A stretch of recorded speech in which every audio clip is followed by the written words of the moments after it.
Hello ladies and gentlemen, and welcome back to another Mortal Kombat 1 Cameo Guide. And in today's video, we're going to be talking about SEKTOR. We're going to be going over all of his moves and how to best use them. But before we get into that, if you find this video enjoyable or informative, please consider leaving a like and subscribing to the channel for more Mortal Kombat guides and content. Now let's begin. Alright, his first and simplest move, we have Tele-punch, which is back in Cameo. When you do it, SEKTOR will do a teleport uppercut. Which, you know, Tele-punch, it's all in the name, man. This is your combo extender or starter. As you can see here, you can just use it, throw it anywhere you want to, and get a little combo off of it.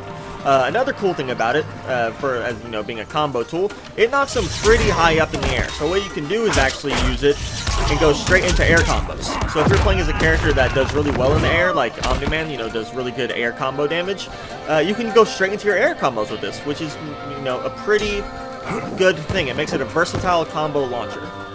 Now, the only thing you need to look out for, if we set Kung Lao here to block, it is -17, which is death on block. If you use this and they block it, you're getting a full combo punish. So make sure you hit confirm it, and then you can get your big combo damage. Another great use for Tele-punch is to actually counter zoning. As you can see here, we're full screen, and let's say that Kung Lao is zoning me out. He's throwing his hat, and I'm just trying to get my way in, right? I can time a Tele-punch right after a projectile and knock them up. And as you can see, it knocks them pretty high up, and they're actually up in the air for quite some time. So what you can do is you Tele-punch, and then actually dash in on them. So if you're playing as a character that doesn't have a good projectile or a teleport and just struggles with getting in, you can actually bring SEKTOR with you and use Tele-punch and use that as a way to get in. Now, sometimes you will trade with the projectile, depending on your timing and how fast the projectile is and who you're going up against and blah blah blah blah blah. But even if you do trade, since Tele-punch knocks them so high up in the air, usually you'll recover first and still get to dash in. You might not get as close as you like, but if you trade, you can still use it as a tool to get in. So overall, it is a pretty good counter tool for zoning. Alrighty, moving on, we have his second move, and probably my favorite move that he has, because it's so versatile, which is Flamethrower. Now, Flamethrower is a combo ender. Now, you can use it, and you can end your combos with it. And it's not good because of the damage, right? You know, the damage on this isn't great. It's not meant to be used for the damage. As you can see here, when I'm knocking Kung Lao up and hitting him with it, it is a restand. You can see that instead of being knocked onto the ground, he's actually still standing up. See, if I uppercut him, he's on the ground, right? Now what this does, being a restand, is it eliminates the opponent's get-up options, right? If they're not knocked down, they can't do any wake-up options. You know, they can't use their invulnerable get-up move their Cameo has. They can't use their armored reversal. They can't do delayed wake-up if you're going for Oki, which is really good. It really eliminates those mind games and eliminates that chance for your opponent to counter you as they're getting up. So, yeah, restand, really good. Now, another thing that makes this pretty good is it's actually really good on block. As you can see here, Kung Lao's blocking Flamethrower, and it pushes them back quite a bit away. So if you're going up against someone that's, you know, being kind of aggressive, and you really just need them off your back, you need to create some space for neutral, you know, you want to go back to poking and stuff, you need to just get them off of you, this is a great tool. It's very similar to a lot of what Trimmer has, because just the pushback is insane, right? Like, then we can start going for pokes. I don't really have any good long-range ones, but, yeah, so it's great for knocking them back and kind of resetting neutral. And it's also great because, as you can see here, it is +3 on block, which means if we go over to the corner, you get plus frames in the corner, because since they're in the corner, they don't get all that pushback, which makes this a great tool for corner pressure, right? I can just do this, and I'm plus. You can give any main fighter roster character plus frames in the corner, which is a great pressure tool, right? And then whatever I throw out, since I'm plus on 3, the opponent has to deal with. So say I do something unsafe, right? You know, forward 3 is -11 on block. I can get full combo punish for that, right? I can actually use Flamethrower to cover myself. So I still get the offensive pressure in the corner from going for a low that's unsafe. And then I can throw out Flamethrower, make it safe, and then I can go into something more safe, or I can go into another risky thing, or whatever. You know, it's just a lot of pressure, a lot of stuff you can throw at your enemy, and a lot of stuff they have to deal with, or you can get the upper hand.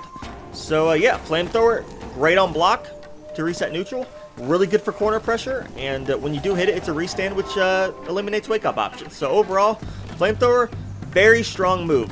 Finally, we come to his last move, which is up rocket, which is neutral cameo. So if you press this, he's going to come on screen and he's going to shoot a rocket up into the air, and after a few moments, it's going to come down on the opponents. You can also use up and cameo and down cameo to position it in front and behind it, whichever you feel like you need to, right?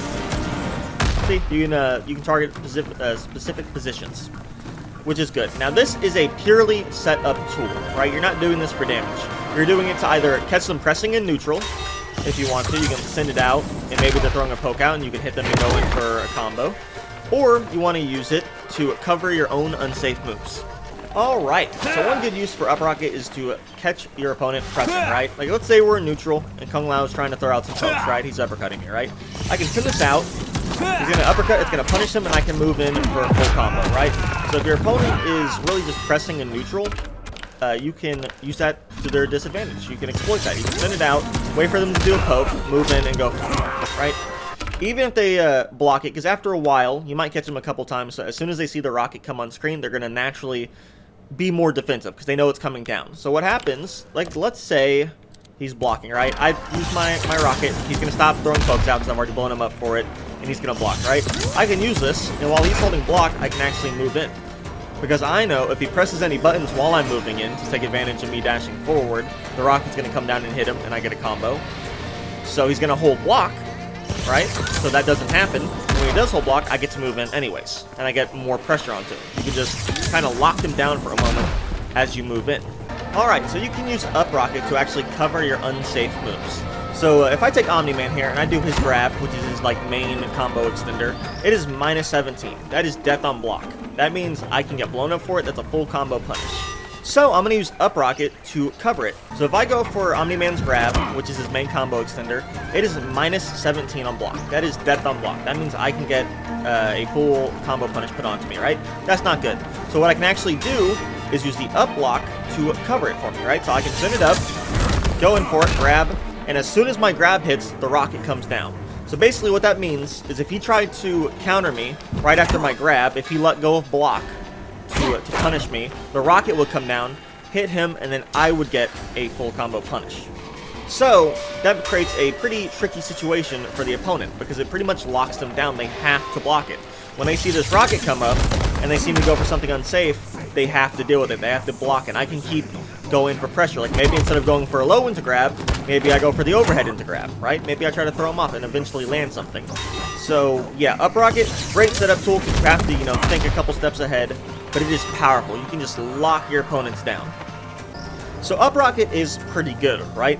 You can use it to catch people poking. You can use it as a pressure tool if you use unsafe moves.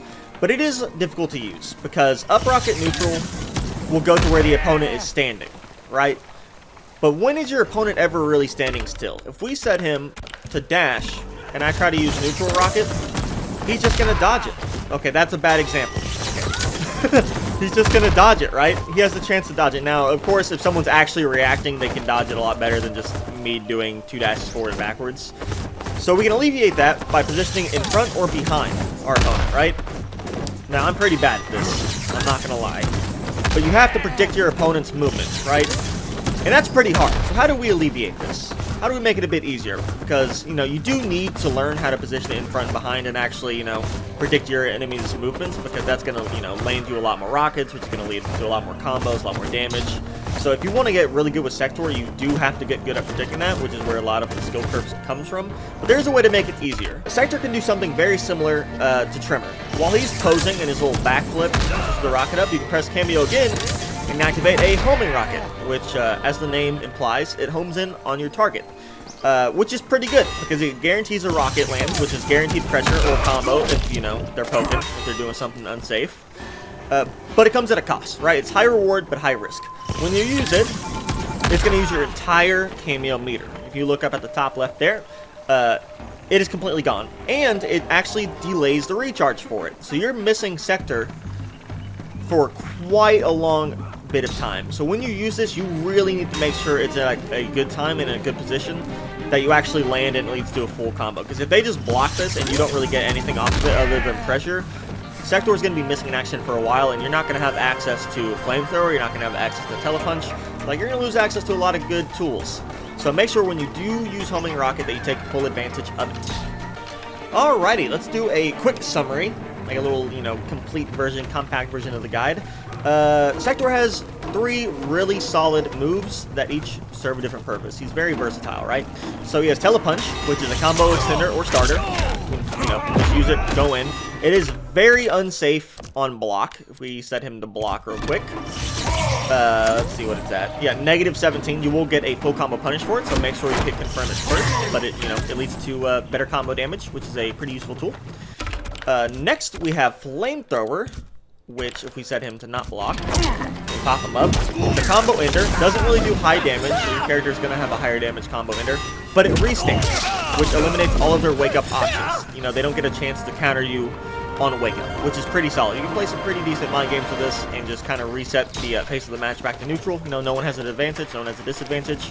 They can't do any wake up options. It's a pretty good position to put them in. It's good for you, and it's also really good on block. If we set Kung Lao to block here, it is +3 on block and pushes them back pretty far, right? This kind of resets neutral. You can go back to throwing out your pokes and stuff.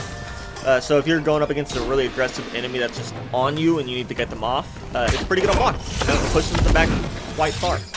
But also, since it's +3, if we set the position to the corner real quick, right here, you get none of that pushback, but you still get the frame advantage. So you can give any main roster character +3 frames in the corner, which is really good corner pressure.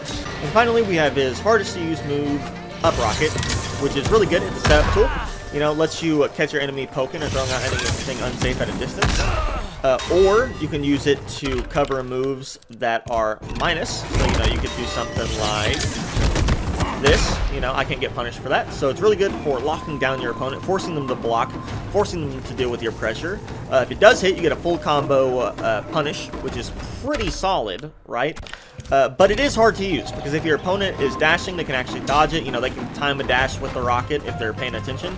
So you have to use different commands to send it behind or in front of them. Or you can spend a full cameo meter to send out a rocket that homes in, which, is guaranteed to hit. But it does cost your full meter, and it causes some delay to recharge for your cameo. So it's high risk, high reward. And yeah, that's Sektor. Alright, and that's going to be it for this guide. Let me know down below what your favorite move for Sektor is. Who are you trying to pair Sektor with? Like, what do you think are good combinations? And let me know what you thought of the guide. I'm trying to make these better each and every time I release one. So let me know if you think I should add something into the guide, or maybe it's too long, or just any criticisms you have so I can make a better video next time. Other than that, check the description and a pinned comment down below for a link to my other cameo guides. Like, I have one for Serena, Striker, and Trimmer. So if those cameos interest you, I've already made guides for them, and you can watch them right now. You can also look at the description for a link to my community Discord server, where we're trying to host game nights, playing Mortal Kombat, playing Tekken 8 when it comes out. It's just a good little fighting game community you should probably join. Yeah. If you enjoyed, leave a like, subscribe for more Mortal Kombat and FGC content. And I'm Zulilix, and I'll see you in the next round.